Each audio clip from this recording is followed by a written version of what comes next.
ॐ विनायकं गुरुं भानुं ब्रह्म विष्णुं महेश्वरान् सरस्वती प्रणम्यादौ सर्वकार्यार्थसिद्धये। ॐ य इमा विश्वा भुवनानि जुह्वद ऋषिर्होता न्यसिद्धत पितानः सो आशिषा द्रविडमीक्षमानः प्रथमक्षदवरमाविवेश। विश्वतश्चक्षुरोत विश्वतो मुखो विश्वबाहु विश्वतस्पात संबाहुभ्यां धमति संपतत्रैर्ध्यावा भूमि जनयन् देव एकः। हमारे शास्त्रों में आदि सृष्टि से महाभारत के शांति पर्व तक परब्रह्म परमात्मा विश्वकर्मा भगवान के 1,81,111 अवतार हुए हैं भिन्न भिन्न रूपों में।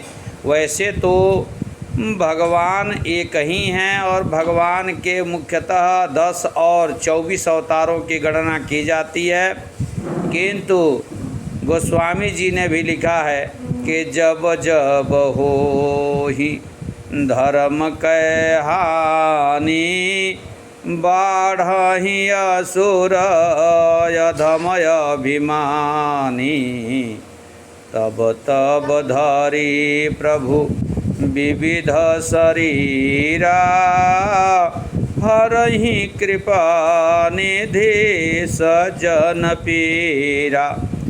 यदा यदा हि धर्मस्य ग्लानिर्भवति भारत अभ्युत्थानं धर्मस्य तदात्मानं सृजाम्यहं परित्राणाय साधूनां विनाशाय च दुष्कृतां धर्म संस्थापनार्थाय संभवामि युगे युगे। अर्थात भगवान कह रहे हैं कि जब जब इस पृथ्वी पर धर्म की हानि होने लगती है, अत्याचार बढ़ने लगता है, अत्याचारी बढ़ने लगते हैं, तब तब मैं भिन्न भिन्न रूपों में इस धराधाम पर अवतार लेकर के और अधर्म का विनाश करता हूँ, पापियों का वध करता हूँ। तो भगवान के केवल 10 या 24 अवतार ही नहीं हैं, भिन्न भिन्न कल्पों में भिन्न भिन्न मनवंतरों में भगवान अवतार ग्रहण करते हैं। कुछ लोग जिनकी अनभिज्ञता है वे कुछ इतरेतर बात करते हैं। हम लोगों ने शास्त्रों से हमें यह ज्ञात है कि भगवान पापियों का वध करने के लिए और भिन्न भिन्न कारणों से शापवश भी इस पृथ्वी पर इस धराधाम पर अवतरित होते हैं। तो नारद जी भी शापवश दासी पुत्र हुए थे। उसी तरह से परब्रह्म परमात्मा अखिल ब्रह्मांड नायक सर्वेश्वर परमेश्वर विश्वकर्मा भगवान भी रीतध्वज ऋषि के शाप से वानर योनि में आए थे और उन्हीं के द्वारा नल और नील की उत्पत्ति मानी जाती है। ठीक उसी तरह से भगवान के जो अन्यान्य अवतार हैं वे भिन्न भिन्न कारणों से होते हैं। तो परब्रह्म परमात्मा विश्वकर्मा भगवान ने सर्वप्रथम अपने ही अंश से ब्रह्मा विष्णु और महेश की उत्पत्ति की। परब्रह्म परमात्मा विश्वकर्मा भगवान को ही आदि नारायण और महाविष्णु कहा जाता है, क्योंकि स्कंद पुराण में यह श्लोक आया है कि विश्वकर्मा भूतपूर्वं सृष्टि आदौ विदितः श्रुतौ रचितम अखिल देवान ब्रह्मा विष्णु महेश्वरान।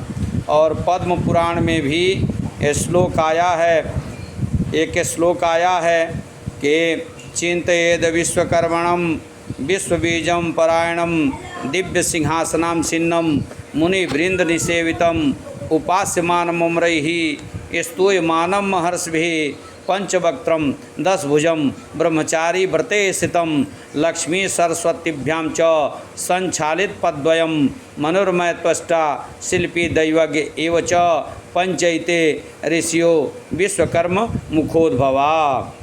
ब्राह्मणों से मुखमासीद बाहुराजन्य कृतः उरु तदस्य यद वैश्य पदभ्यंगुं शूद्रो अजायत। ये शास्त्रों में वर्णन आता है। तो सर्वप्रथम आदि सृष्टि में परब्रह्म परमात्मा विश्वकर्मा भगवान ने अपने ही अंश से ब्रह्मा विष्णु और महेश को उत्पन्न किया। इन तीनों में कोई भेद नहीं है। वही परब्रह्म परमात्मा ब्रह्मा के रूप में, विष्णु के रूप में और शिव के रूप में क्रमशः संसार का सृष्टि पालन और लय करते हैं। उन्हीं परब्रह्म परमात्मा विश्वकर्मा भगवान को आदि नारायण और महाविष्णु कहा जाता है। तो परब्रह्म परमात्मा के बाद फिर त्वष्टा प्रजापति उन्हीं का रूप हुआ, फिर भगवान विश्वकर्मा हुए, फिर प्रभास पुत्र विश्वकर्मा हुए, फिर शिल्पाचार्य देवाचार्य विश्वकर्मा हुए, विश्वरूप विश्वकर्मा हुए, धर्म ऋषि के पुत्र विश्वकर्मा हुए, उसके बाद से सुधन्वा विश्वकर्मा हुए, सूतप विश्वकर्मा हुए, चैवन विश्वकर्मा हुए, दधीचि विश्वकर्मा हुए, कर्ण हुए, धौम्य के बड़े भाई उपमन्यु हुए इत्यादि नाम आते हैं। लेकिन भगवान के मुख्यतः 10 और 24 अवतार माने जाते हैं। किंतु जिस तरह से इस पृथ्वी पर बालू के कण हैं, उसी तरह से भगवान के भी अवतारों की गणना नहीं की जा सकती। भिन्न भिन्न कल्पों में, भिन्न भिन्न मनवंतरों में, भिन्न भिन्न रूपों में भगवान इस धराधाम पर अवतरित होते हैं। कुछ लोग इसको इतरेतर बातें करते हैं कि वे परब्रह्म परमात्मा अमुक माने देवता के परिकर थे। ऐसा नहीं है, वे सबके सहायक थे, सहयोगी थे। और परब्रह्म परमात्मा ने ही, परब्रह्म परमात्मा सर्वेश्वर अखिलेश्वर परमेश्वर ब्रह्मांड नायक विश्वकर्मा भगवान ने भिन्न भिन्न रूपों में अवतार को धारण किया। वही महाविष्णु, वही आदि नारायण ब्रह्मा के रूप में अवतरित होते हैं, वही विष्णु के रूप में अवतरित होते हैं, वही शिव के रूप में अवतरित होते हैं। और वे तीनों गुणों से युक्त ब्रह्मा विष्णु और महेश तीनों गुणों से युक्त रह करके तीनों एकाकार भी हैं और तीनों का अलग अलग कार्यों के लिए अलग अलग रूप माना जाता है। लेकिन वस्तुतः तीनों का एकाकार रूप वही परब्रह्म परमात्मा विश्वकर्मा भगवान हैं। ये शास्त्रों में वर्णित है। ऋग्वेद के मंडल 10 सूक्त 81-82 में भगवान विश्वकर्मा का वर्णन आता है, धर्म ऋषि का वर्णन आता है, प्रभास पुत्र विश्वकर्मा जी का वर्णन आता है, विश्वावसु का वर्णन आता है, विश्वदेव का वर्णन आता है, धर्म ऋषि के पुत्रों का वर्णन आता है, सुधर्मा विश्वकर्मा का वर्णन आता है, शिल्पाचार्य देवाचार्य विश्वकर्मा का वर्णन आता है, त्वष्टा प्रजापति का वर्णन आता है। त्वष्टा प्रजापति का ऋग्वेद में 64 बार नाम आया है और त्वष्टा विश्वकर्मा संतति के देवता माने जाते हैं, अर्थात संतति उत्पन्न करने वाले, वो संपूर्ण संसार के सृष्टि करने वाले देवता माने जाते हैं। तो भगवान के भिन्न भिन्न कल्पों में, भिन्न भिन्न मनवंतरों में भिन्न भिन्न अवतार होते हैं। केवल 10 और 24 की ही गणना नहीं। अभी मैंने बताया कि आदि सृष्टि से महाभारत के शांति पर्व तक भगवान विश्वकर्मा के 1,81,111 अवतार हुए हैं। तो इसमें जो विश्वकर्मा जी के प्रथम पुत्र हुए मनु महाराज, तो मन, और दूसरे हुए मैं, तीसरे हुए त्वष्टा, चौथे हुए शिल्पी, पांचवें हुए दैवज्ञ या विश्वज्ञ। तो प्रथम जो पुत्र हुए मनु, वे पूर्व दिशा के सद्योजात मुख से उनकी उत्पत्ति मानी जाती है, और जिनका गोत्र सानग है और उसका उपगोत्र कौंडिन्य सांडिल्य भी है। उपगोत्र को गणगोत्र भी कहते हैं। और सानग सानग जो गोत्र है, माने मनु का जो वेद है वह ऋग्वेद है, और उसका उपवेद आयुर्वेद है।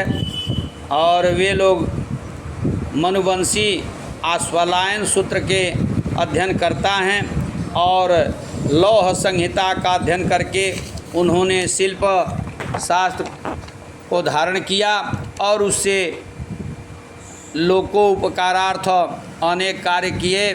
नित्य वे प्रभु के रुद्र स्वरूप का ध्यान करते हैं, और उनका कुंड त्रिकोण है। त्रिकोण कुंड में ही वे अपना यज्ञ याजन करते हैं। मनु ब्रह्मर्षि संपूर्ण सृष्टि के बड़े भागी हैं, जो लोगों का सभी जीवों का उपकार करते हैं। शिल्प की रचना करके सबका लौह संहिता का से संपूर्ण संसार की भिन्न भिन्न प्रकार के शिल्प रचना करके लोगों का परोपकार करते हैं। और दाहिने मुख से, वामदेव मुख से मैं महर्षि सुंदर रूप से उनका आविर्भाव हुआ। उनका गोत्र सनातन है और उनका उपगोत्र भारद्वाज है। सनातन के 25 उपगोत्र हुए।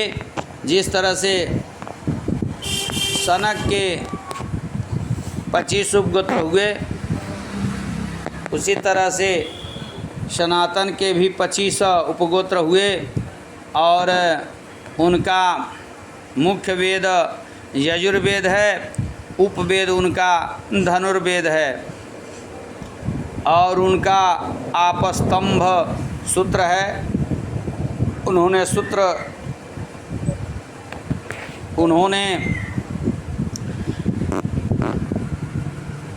सूत्र संहिता को धारण करने वाला नाम अपनाया। उनके आराध्य देव विष्णु भगवान हैं, और उनका कोण चतुष्कोण है। जिस कुंड में वे लोग यज्ञ याजन करते हैं, उनका कुंड चतुष्कोण वाला है। और मैं ब्रह्मर्षि के जो वंशज हुए, वे भी संसार के कल्याण के लिए तत्पर रहते हैं, और जीव हित के लिए उन्होंने काष्ठ संहिता का अध्ययन किया, और जीव मात्र को उन्होंने सुखी बनाया। इस तरह से उन्होंने सृष्टि का उपकार किया, और उनके उपकार के सभी लोग ऋणी हैं। पश्चिम दिशा, भगवान के पश्चिम दिशा वाले मुख अघोर से त्वष्टा ब्रह्मर्षि उत्पन्न हुए, और जिनका गोत्र अभुन हुआ, उसके भी 25 उपगोत्र हुए। इन्होंने सामवेद का अध्ययन किया, और उसका उपवेद गांधर्व वेद है। दाक्षायण उनका सूत्र है।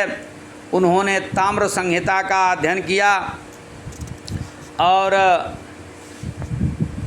सृष्टिकर्ता ब्रह्मा जी को उन्होंने अपना आराध्य देव माना, और उन्होंने वर्तुल कुंड में, गोलाकार कुंड में या वर्तुल कुंड में अपना यज्ञ याजन किया।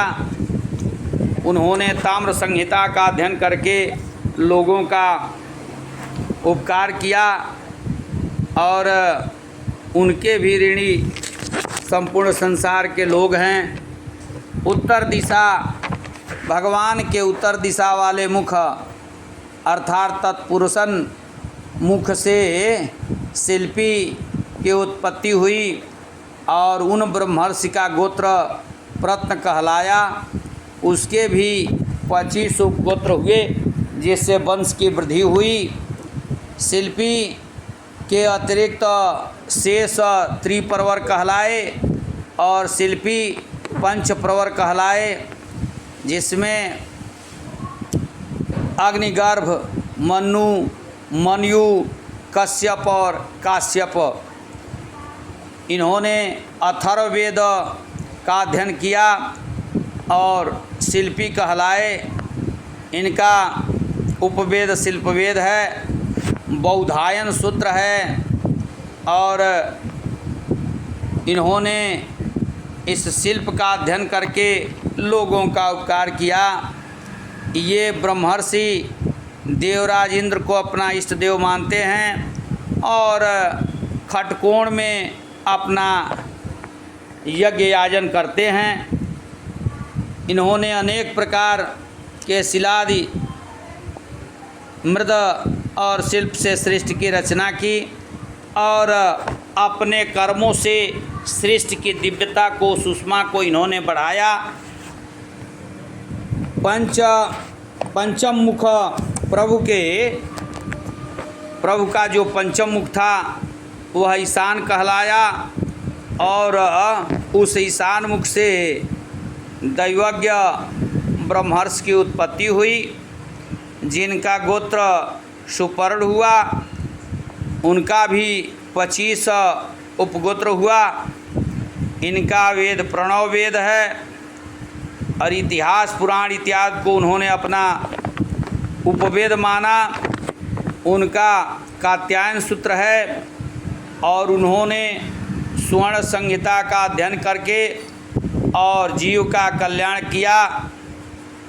अष्टकोण में वे लोग अपना यज्ञ याजन करते हैं, सूर्यदेव को अपना इष्ट देव मानते हैं।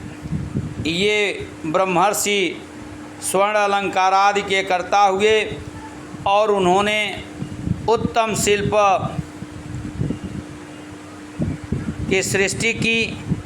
शिल्प कर्म उत्तम पूर्ण रचना है और इन सभी बातों को सूत जी ने शौनकादि ऋषियों से और शेष नारायण जी ने वात्स्यायन जी से यह कथा सुनाई, क्योंकि शिल्प कर्म को नल और नील ये अच्छी तरह से जानते थे।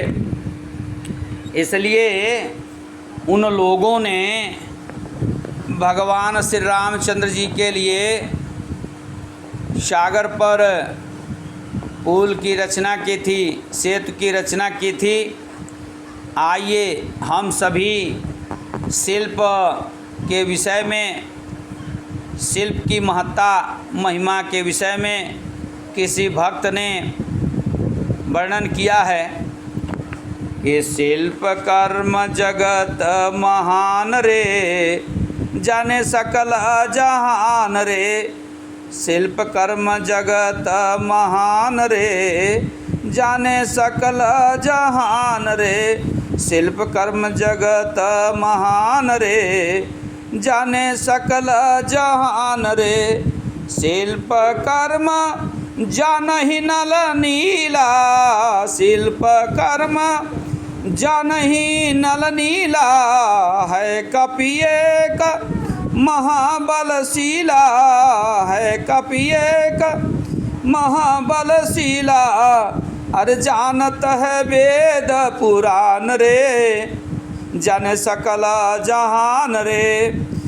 अरे जाने वेद पुराण रे, जाने सकल जहान रे। शिल्प कर्म जगत महान रे, जाने सकल जहान रे। जाने वेद पुराण रे, जाने सकल जहान रे। शिल्प कर्म जगत महान रे, जाने सकल जहान रे। पंच ब्रह्मर्षि पंच शिल्प अपनाए, पंच ब्रह्मर्षि पंच शिल्प अपनाए, शिल्प काज से जगत बनाए, शिल्प काज से जगत बनाए।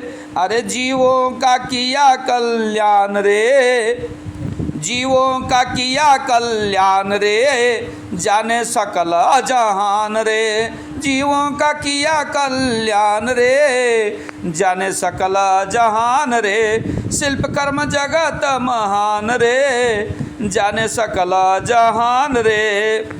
शिल्प आधार यज्ञ पूजन होता, शिल्प आधार, शिल्प आधार यज्ञ पूजन होता। चार पदार्थ के होता भोक्ता, चार पदार्थ के होता भोक्ता। अरे पाए पाए नवजीवन बिहान रे, पाए नवजीवन बिहान रे, जाने सकल जहान रे। पाए नर नवजीवन बिहान रे, जाने सकल जहान रे। शिल्प कर्म जगत महान रे, जाने सकल जहान रे। शिल्प कर्म जगत महान रे, जाने सकल जहान रे। शिल्प कर्म जगत महान रे, जाने सकल जहान रे। अंत में नर प्रभु धाम को जाता, अंत में नर प्रभु धाम को जाता। तेजस्वी निर्वाण परम पद पाता, दिव्य निर्वाण परम पद पाता। अरे धन वैभव, अरे धन वैभव पावे संतान रे, जाने सकल जहान रे। धन वैभव पावे संतान रे, जाने सकल जहान रे। शिल्प कर्म जगत महान रे, जाने सकल जहान रे। शिल्प कर्म जगत महान रे, जाने सकल जहान रे। शिल्प कर्म जगत महान रे, जाने सकल जहान रे। शिल्प कर्म जगत महान रे, जाने सकल जहान रे। जो नर शिल्प कर्म को ध्यावे, जो नर शिल्प कर्म को ध्यावे, सो सुख संपदा सब कुछ पावे, सो सुख संपदा सब कुछ पावे। अरे और पावे दिव्य संतान रे, अरे और पावे दिव्य संतान रे, जाने सकल जहान रे। और पावे दिव्य संतान रे, जाने सकल जहान रे। जो कोई शिल्पी को मन से ध्यावे, जो कोई शिल्पी को मन से ध्यावे, मन वांछित सब सुख पावे, मन वांछित सब सुख पावे। अरे और पावे, अरे और पावे सुखी, अरे और पावे दिव्य संतान रे, जाने सकल जहान रे। और पावे दिव्य संतान रे, जाने सकल जहान रे। और पावे दिव्य संतान रे, जाने सकल जहान रे। शिल्पी कर्म जगत महान रे, जाने सकल जहान रे। शिल्पी कर्म जगत महान रे, जाने सकल जहान रे। शिल्पी कर्म जगत महान रे, जाने सकल जहान रे। बोलिए परब्रह्म परमात्मा विश्वकर्मा भगवान की जय। वैदिक सनातन धर्म की जय। हनुमान जी महाराज की जय। ओम पार्वती पतये नमः। हर हर हर महादेव शिव शंभो।